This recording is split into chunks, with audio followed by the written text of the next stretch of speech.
नमस्कार. मी तुमची होस्ट गोल्डी.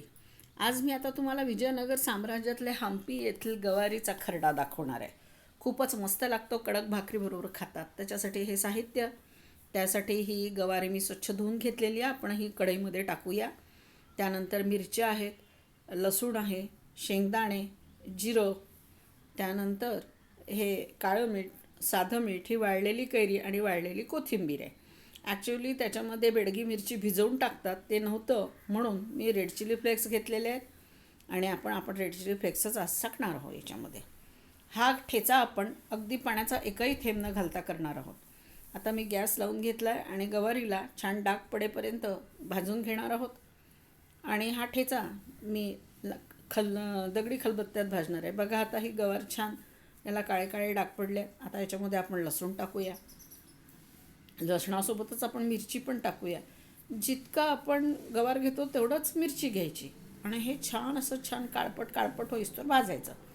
मग मस्तपैकी रेड चिली फ्लेक्स टाकलेले आहेत, त्यानंतर जिरं टाकलं आहे, शेंगदाणे टाकले आहेत, कैरी टाकली आणि आता काळं मीठ टाकते मी आणि साधं मीठ. थोडंसं मी चेंजेस केलेत, काळं मीठ वगैरे काही ते टाकत नाहीत, पण मी केले चेंजेस. हे अगदी मस्त खमंग भाजून घेऊया आता. आणि आता मी दगडी खलबत्त्यामध्ये हे काढून थोडं थोडं भाजणार आहे.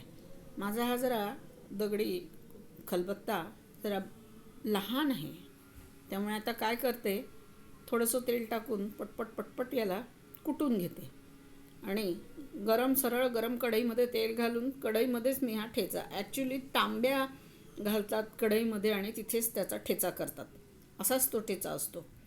पण मी दगडी खलबत्त्यात तुम्हाला दाखवला. हा मी ठेचा काढून घेतला आहे. खायला अतिशय उत्कृष्ट लागतो.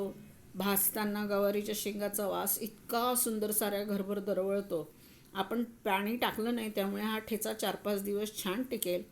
अतिशय खमंग लागतो. कडक भाकरीबरोबर हा ठेचा विजयनगरला खाल्ला जातो. ठेचा टिकावा म्हणून मी यावर तेल टाकलं आहे. तुम्हाला ही रेसिपी आवडली असेल तर माझ्या चॅनलला लाईक, सबस्क्राईब, शेअर, कॉमेंट जरूर करा. माझा नेहमीचा फंडा, बनवा, खा, खिलवा.